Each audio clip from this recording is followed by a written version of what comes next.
Ciencia en TVU Noticias.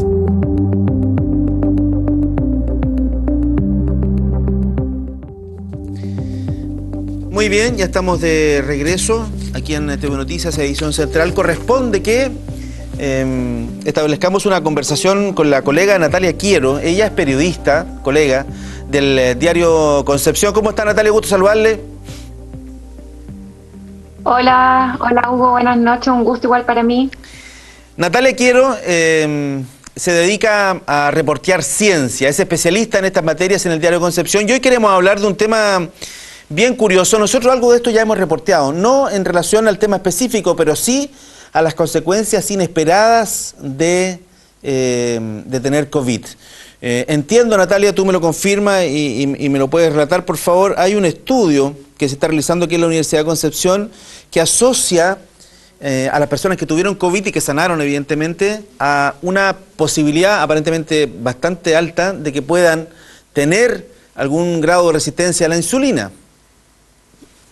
Bueno, sí, la verdad es que a medida que avanza el tiempo, que avanzan las investigaciones científicas y la evidencia clínica, cada vez es más notorio que la COVID no solo afecta al sistema respiratorio y a nivel pulmonar, como se creía al principio, sino que de hecho es una enfermedad vascular y tiene diversos efectos orgánicos y que son en el largo plazo, por lo menos lo que se ha ido viendo, hay secuelas que perduran bastante tiempo después de haber padecido la enfermedad y haber sido dado de alta.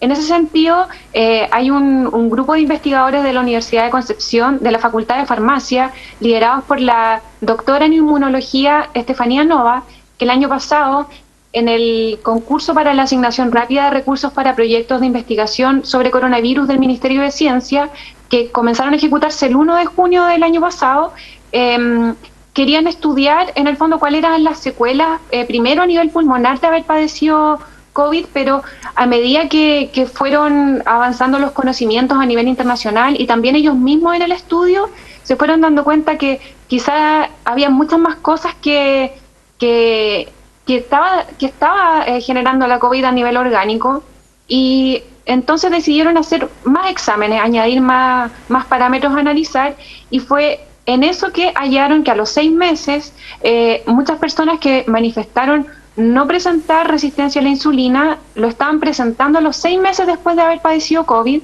y en una segunda toma de muestras que se realizó en junio de este año, esta alteración en el fondo seguía.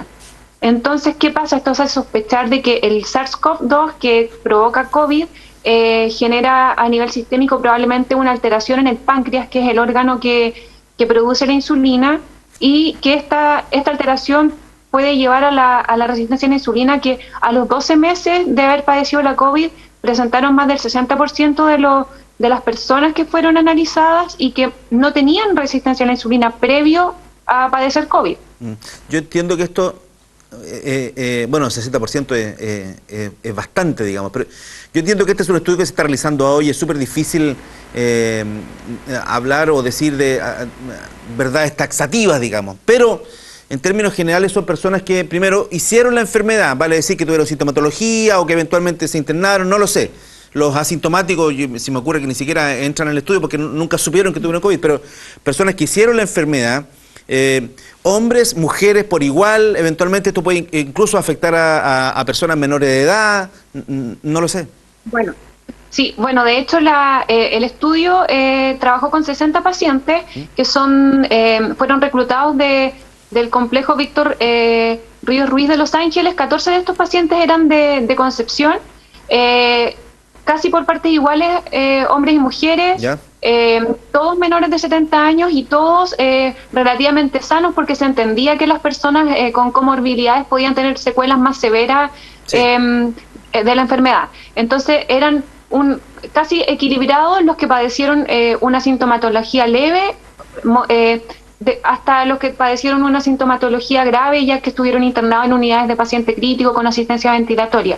Y el efecto de la resistencia a la insulina ha sido más o menos transversal, entonces no se asocia tanto a la severidad del cuadro, sino al impacto que el patógeno genera a nivel orgánico. Obviamente, como bien decía, este es un estudio que ya en el fondo ya finalizó, era un estudio rápido de 1 año, y obviamente falta mucho por investigar, pero esto da luces de que hay un efecto metabólico o una alteración metabólica que es importante seguir profundizando, seguir analizando y sobre todo de cara al tiempo después de la COVID, como pasa con muchas enfermedades y como me decía Estefanía Nova, la líder de esta investigación, en otros coronavirus hay efectos en los anticuerpos en que disminuyen 2 años después de haber padecido la enfermedad. Entonces se requieren estudios de largo plazo y también para que el sistema sanitario esté preparado en el fondo para saber cómo y qué es lo que tiene que abordar una vez que ya la COVID propiamente tal como patología, como urgencia, deje de ser el foco, sino que hay que atender entonces a todas las secuelas de la enfermedad orgánicas y también en salud mental, que es un efecto bastante importante y cada vez más evidenciado del confinamiento y de la pandemia propiamente tal. Sí, claro, bueno, para que el sistema de salud esté un poquito preparado y sepan lo que viene más adelante, que eventualmente las patologías asociadas a la insuficiencia de la insulina van a crecer exponencialmente. Mira, tenemos una intervención, entiendo, de don Mario Enríquez, él es kinesiólogo, que participó en este equipo de investigación de la Universidad de Concepción que ha determinado lo que tú nos has señalado. Así que escuchémoslo un poquito y seguimos comentando. La cantidad de pacientes evaluados fueron 60 y fueron evaluados después de los 6 meses de alta y luego luego de 1 año de alta.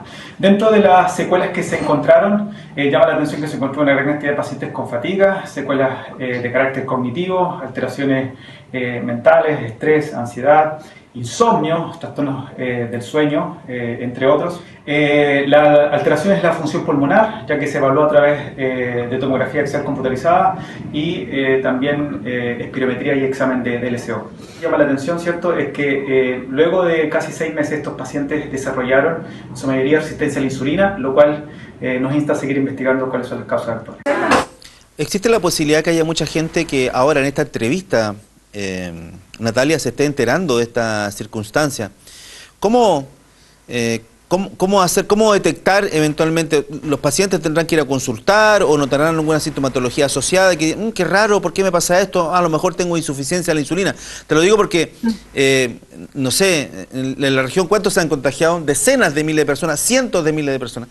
Entonces, probablemente muchos de ellos van a desarrollar una insuficiencia de la insulina y no lo van a saber sino hasta muy tarde. Hay que decir que la insuficiencia de la insulina también tiene grados, hay condiciones más graves que otras, digamos. Exactamente, bueno, de hecho, una parte muy importante de dar a conocer este resultado, más allá del hallazgo científico como relevante, es concientizar justamente en los propios pacientes que consideren el hacerse un chequeo general. ¿Por qué? Porque la resistencia a la insulina, la verdad es que no da síntomas y cuando los dé probablemente es cuando pueda haber pasado a diabetes, porque ese es el principal riesgo, que la resistencia a la insulina puede conllevar a diabetes y la diabetes solo da síntomas en fases muy avanzadas. Entonces lo importante es generar la conciencia en las personas que han padecido COVID y que van a padecer COVID en el futuro, de que esta es una posibilidad. Entonces lo más importante es detectarlo, que se detecta a través de exámenes de sangre, y al detectarlo a tiempo en el fondo es súper fácil de abordar y controlar la patología al punto de que se recupere y entonces se pueda prevenir la diabetes, que en el fondo es una de las enfermedades crónicas no transmisibles que se ve en una alta prevalencia a nivel nacional. Las patologías crónicas no transmisibles son una de las pandemias que teníamos antes de la COVID y que probablemente también con el sedentarismo que ha propiciado el confinamiento, con la ansiedad que muchas veces lleva a comer en exceso, en el fondo se han fomentado muchos malos hábitos que ahora, si lo asociamos además con la gran cantidad de personas que han padecido COVID y este riesgo aparente que hay de que desarrollen resistencia a la insulina, entonces no es menor lo que se podría venir, y aquí la responsabilidad obviamente primera es de las propias personas en el autocuidado, de hacerse responsable de su propia salud y de detectar a tiempo cosas que podrían ser en el fondo tratables al punto de llegar a curarse y evitar grandes riesgos. Sí, has descrito casi una tormenta perfecta, Natalia, en relación a lo que está pasando con el COVID. Efectivamente, teníamos problemas ya antes con la diabetes. con la resistencia a la insulina. De hecho, en general los chilenos comemos súper mal, hay creciente grado de obesidad, a eso le sumamos la pandemia y ahora más encima las personas que tengan COVID, existe alguna posibilidad también importante de que puedan desarrollar insuficiencia de la insulina, un asunto muy complejo. Por eso entonces que quisimos conversar contigo para dar a conocer los resultados de este estudio. Ha sido muy gentil, Natalia, ha quedado súper claro. Muchas gracias. Gracias igual. Chao.